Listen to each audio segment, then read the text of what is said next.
നമസ്കാരം. ടാരോ കാർഡിന്റെ major arcana എന്താണെന്നറിയാൻ നിങ്ങൾക്ക് ആഗ്രഹമുണ്ടോ?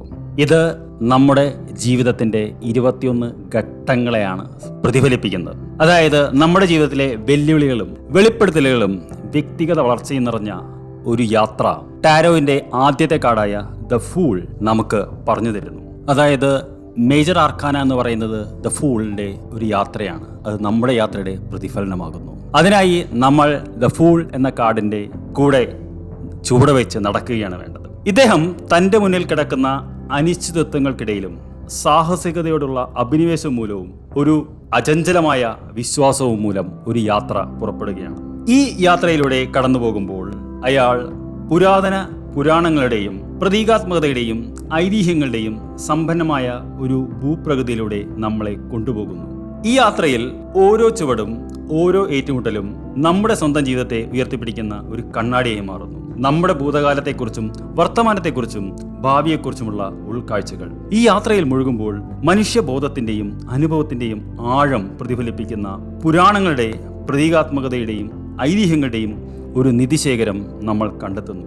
നമ്മുടെ ജീവിതത്തിലെ ഓരോ വെല്ലുവിളികളും നമ്മുടെ ആത്മാവിന്റെ പ്രതീകവും പാഠവും കണ്ണാടിയാകുന്ന ഒരു ലോകത്തേക്ക് കാലെടുത്ത് വെക്കുന്നത് സങ്കല്പിക്കുക. മേജർ ആർക്കാനയുടെ മണ്ഡലം അത്തരമൊരു ലോകമാണ്. ഇവിടെ ഇദ്ദേഹം ആദ്യം കണ്ടുമുട്ടുന്നത് ദ മജീഷ്യനെയാണ്. ഈ ആദിരൂപം പുരുഷ ഊർജത്തിന്റെയും ഇച്ഛാശക്തിയുടെയും മൂർത്തിഭാവവും ഉപദേഷ്ടാവുമാണ്.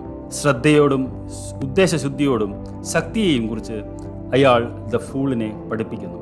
ഊർജം, അവബോധം, ഉപബോധ മനസ്സിന്റെ നിഗൂഢമായ ആഴങ്ങൾ എന്നിവ സൂചിപ്പിക്കുന്നു. ബോധവും ഉപബോധ മനസ്സും അറിയാത്തതും തമ്മിലുള്ള സന്തുലിതാവസ്ഥയുടെ പ്രാധാന്യം ദ ഫൂൾ മനസ്സിലാക്കുന്നു. യാത്ര പിന്നീട് the high priestess, emperor, empress എന്നീ കാർഡുകളിലേക്ക് പോകുന്നു. ഉറച്ച അടിത്തറയ്ക്കും ഘടനാപരമായ ചിന്തയ്ക്കും വേണ്ടി നിലകൊള്ളുന്ന ഇത്തരം കാർഡുകൾ നമ്മുടെ ജീവിതത്തിൽ സ്ഥിരതയും ക്രമത്തിന്റെയും ആവശ്യകതയെ നാം പഠിപ്പിക്കുന്നു. നമ്മുടെ ഓരോ തിരഞ്ഞെടുപ്പുകളും വെല്ലുവിളികളും ആത്മപരിശോധനയും നടത്തുമ്പോൾ നമുക്ക് എന്താണ് സംഭവിക്കുന്നത്? തൻ്റെ യാത്രയിൽ ജീവിതത്തിൽ ഈ വശങ്ങളെ പ്രതിനിധീകരിക്കുന്ന കാർഡുകളാണ് പിന്നീട് ഇദ്ദേഹം കണ്ടുമുട്ടുന്നത്. അടുത്തതായി ചാരിയറ്റ്, ലവേഴ്സ് കാർഡ് എന്നിവയാണ് അദ്ദേഹം കണ്ടുമുട്ടുന്നത്. ജീവിതം നമ്മുടെ വഴിയിൽ നേരിടുന്ന വെല്ലുവിളികളെ ഇവ പ്രതിനിധീകരിക്കുന്നു. രഥം, വിഡ്ഢിയെ അതായത് ഫൂളിനെ നിയന്ത്രണം, ദൃഢനിശ്ചയം, തടസ്സങ്ങളെ മറികടക്കാനുള്ള പ്രേരണ എന്നിവ പഠിപ്പിക്കുന്നു. ഇത് അവനിൽ പ്രതികൂല സാഹചര്യങ്ങളെ അഭിമുഖീകരിക്കാനും തൻ്റെ ഉള്ളിലെ കരുത്ത് പ്രയോജനപ്പെടുത്തുവാനുമുള്ള ധൈര്യം പകരുന്നു. Hermit, wheel of Fortune, justice എന്നീ കാർഡുകൾ വിഡ്ഢിയെ അതായത് ദ ഫൂളിനെ ആത്മപരിശോധനയുടെ ഘട്ടത്തിലേക്ക് നയിക്കുകയും ചെയ്യുന്നു. ഈ കണ്ടുമുട്ടലുകളിലൂടെ അവൻ സ്വന്തം പ്രതിഫലനത്തെക്കുറിച്ചും ജീവിതത്തിന്റെ ചാക്രിക സ്വഭാവത്തെക്കുറിച്ചും കർമ്മത്തെക്കുറിച്ചുമുള്ള സങ്കല്പം പഠിക്കുന്നു. ഇതിലെ ചില കാർഡുകൾ നിങ്ങൾക്ക് പരിചിതമല്ലെങ്കിൽ ഭയപ്പെടേണ്ട കാര്യമില്ല കേട്ടോ. വെല്ലുവിളികളും തിരഞ്ഞെടുപ്പുകൾക്ക് മുന്നിൽ വിഡ്ഢി തൻ്റെ പാതയിൽ വിവേകത്തോടെയും ധൈര്യത്തോടെയും സഞ്ചരിക്കാൻ പഠിക്കുന്നു. വിഡ്ഢി എന്ന് പറയുന്നത് ദ ഫൂൾ എന്ന കാർഡാണ്. നമ്മുടെ തെറ്റുകൾ അംഗീകരിക്കുകയും അനിശ്ചിതത്വത്തിന്റെ കാലത്ത് മാർഗനിർദ്ദേശം തേടുകയും ചെയ്യും. മേജർ ആർക്കാനയിലെ ദ വിഡ്ഢി, ദ ഫൂൾ യാത്ര തുടരുമ്പോൾ നമ്മുടെ ഉള്ളിലെ നിഴലുകളെ അഭിമുഖീകരിക്കുന്നത് നാം കാണുന്നു. ആത്മപരിശോധനയുടെയും ആത്മചിന്തയുടെയും സമയമാണിത്. പരീക്ഷണം, പ്രലോഭനം എന്നിവ നേരിടാനും നമ്മുടെ തെറ്റുകൾ അംഗീകരിക്കാനും നമ്മുടെ തെറ്റുകളിൽ നിന്ന് പഠിപ്പിക്കാനും ഉള്ള സമയം. നമ്മുടെ ഉള്ളിലെല്ലാം തെറ്റുകൾ ഉണ്ട്. ടാരോ കാർഡുകൾ പ്രലോഭനത്തെ പ്രതിനിധീകരിക്കുന്ന പിശാചും, ദ ഡെവിൾ, ദ ടവർ എന്നീ കാർഡുകളാൽ പ്രതീകപ്പെടുത്തുന്നു. പെട്ടെന്നുള്ള പ്രക്ഷോഭത്തെയും മാറ്റത്തെയും സൂചിപ്പിക്കുന്നു. നമ്മുടെ ഉള്ളിലെ ഡീമൺസിനെ അഭിമുഖീകരിക്കുന്നതിനും അതിലൂടെ ജീവിക്കുന്നതിനും അതിനെ അതിജീവിക്കുന്നതിനും നമ്മെ പഠിപ്പിക്കുന്നു.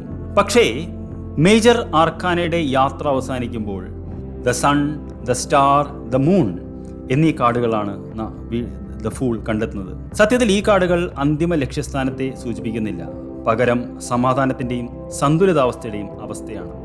ഒപ്പം പൂർത്തീകരണം, നല്ല യാത്രയുടെ പര്യവസാനം, പഠിച്ച പാഠങ്ങൾ, നേടിയ വളർച്ച എന്നിവയെ പ്രതീകപ്പെടുത്തുന്നു.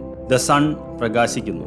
സന്തോഷത്തോടെയും വ്യക്തതയോടെയും നമ്മുടെ പാതയെ പ്രകാശിപ്പിക്കുന്നു. നമ്മുടെ വിധി നമ്മെ പ്രതിഫലിക്കാനും പക്ഷപാതമില്ലാതെ നമ്മുടെ യാത്രയെ വിലയിരുത്താനും പ്രോത്സാഹിപ്പിക്കുന്നു. കഴിഞ്ഞ തെറ്റുകളിൽ നിന്ന് സ്വയം മോചിതരാകാൻ ദ വേൾഡ് എന്ന അവസാനത്തെ കാർഡ് നമ്മുടെ അനന്തമായ ജ്ഞാനത്തിന്റെയും നമ്മുടെ യാത്രയുടെ കൈവരിച്ച സന്തുലിതാവസ്ഥയും ഐക്യത്തെയും പ്രതിനിധീകരിക്കുന്നു. എന്നിട്ടും ജീവിതത്തിന്റെ മഹത്തായ പദ്ധതിയിൽ ഓരോ അവസാനവും ഓരോ പുതിയ തുടക്കം മാത്രമാണ്. അടുത്തതിനെ സമ്പുഷ്ടമാക്കുന്നു, അതിനെ കൂടുതൽ ആഴമേറിയതും കൂടുതൽ മനോഹരവുമാക്കുന്നു. അസ്തിത്വത്തിന്റെ മഹത്തായ പാതയിൽ എല്ലാ യാത്രയും ഒരു വൃത്തമാണ്. ആ യാത്ര അവസാനിക്കുമ്പോൾ മറ്റൊന്ന് ആരംഭിക്കുന്നു. ഭൂതകാലത്തിൻ്റെ ജ്ഞാനത്താൽ സമ്പന്നവും ആഴവും. അപ്പോൾ ടാരോ കാർഡുകളെക്കുറിച്ച് പഠിക്കാൻ നിങ്ങൾക്ക് താല്പര്യമുണ്ടെങ്കിൽ വെബ്സൈറ്റിലെ ലിങ്കിൽ പോയാൽ ഏറ്റവും കുറഞ്ഞ രീതിയിൽ 5 ദിവസത്തെ എൻ്റെ വാട്സപ്പ് ക്ലാസ്സിൽ പങ്കെടുത്ത് നിങ്ങൾക്ക് പഠിക്കാവുന്നതാണ്. ഈ വീഡിയോ കണ്ട് നിങ്ങളുടെ വിലയേറിയ നിർദ്ദേശങ്ങൾ നൽകുന്ന എല്ലാവർക്കും നന്ദി, നമസ്കാരം. അടുത്ത ആഴ്ച അടുത്ത വീഡിയോയുമായി വരുന്നവരെ ഇറ്റ്സ് പ്രദീപ് സൈനിങ് ഓഫ്.